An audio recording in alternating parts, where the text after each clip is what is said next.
Before you watch this video, make sure you understand the concept of implied odds. If you don't know what that means, check out Beanstalk's video on the topic. Let's talk about reverse implied odds now. It actually means what it sounds like. It's the opposite of plain old implied odds. So instead of making a call with a draw, because you expect to win more money on later streets when you hit your draw card, we're actually folding to a bet when we have a draw because we expect to lose more money when we hit the perfect card on a later street. And that might sound crazy to you. I mean, we get our flush, we get our straight, so why would we lose more money? And it's actually a situation that's very common to Texas Hold'em. Whether you recognized it or not, you've probably been in a situation where you had reverse implied odds. Let's take a look at a hand example to explain the concept. We'll have 7 of clubs, 8 of diamonds, and it's a heads-up pot at this point. We don't know what our opponent has, and the flop comes out 6 of clubs, 9 of hearts, Jack of clubs. It's a pretty good flop for us. We don't have a pair, but notice we have an open-ended straight draw. Any 5 or 10 will give us a straight on the turn and river. So we're out of position, and it's not strong enough to bet. We just decide to check. Our opponent now, he bets, which leaves us with a decision to make. Do we check call or check fold? Let's say you do the math. We don't have immediate pot odds. The pot is not laying us a sweet enough price to chase our open-ended straight draw. So you move on to the next question. Do we have implied odds? If we hit our perfect card later in the hand, do we expect the pot to get big enough to offset the fact that we don't have immediate pot odds? And maybe you think it will. But notice there's something unique about this hand. If our 5 or 10 that comes on the turn or river is the 5 of clubs or the 10 of clubs, it might actually complete our straight while at the same time completing a flush for our opponent. So we'd be behind. The pot would get bigger, but we'd lose it. So we'd have reverse implied odds. Notice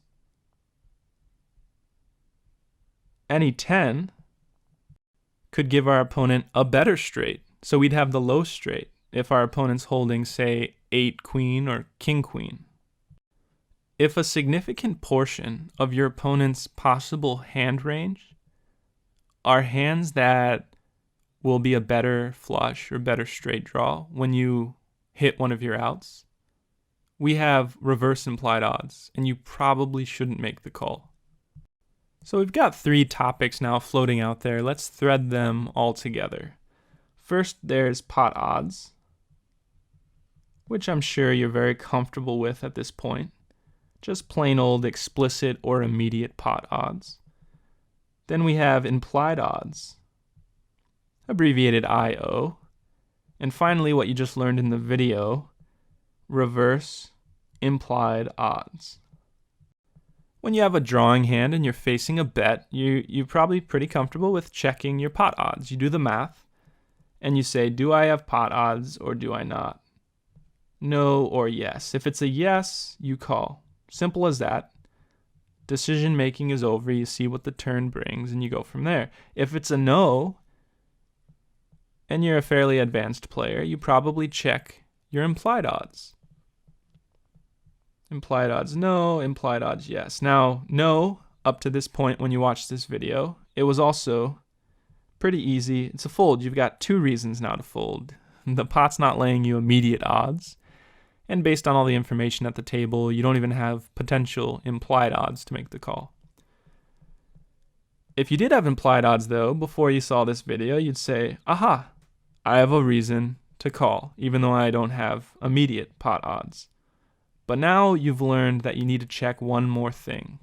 Is it conceivable that when I hit one of my outs to my straight or flush, that I won't have the best hand? The pot will get bigger and I'm behind. I'll basically lose more money when I hit one of my perfect cards.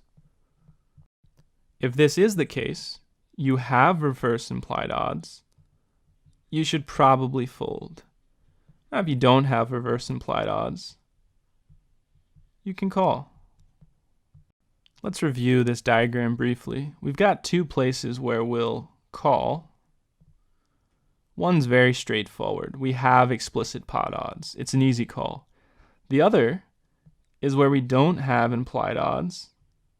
We don't have pot odds. We have implied odds. And this sneaky, dangerous concept of reverse implied odds is not present. So we call.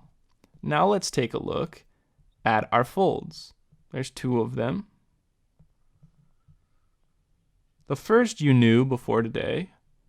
We don't have pot odds. And we don't have implied odds. Two reasons to fold. Now the other one's new after watching this video. We don't have pot odds. We have implied odds, but there's this new element, this dangerous element of reverse implied odds. We might lose a big pot when we hit one of our perfect outs.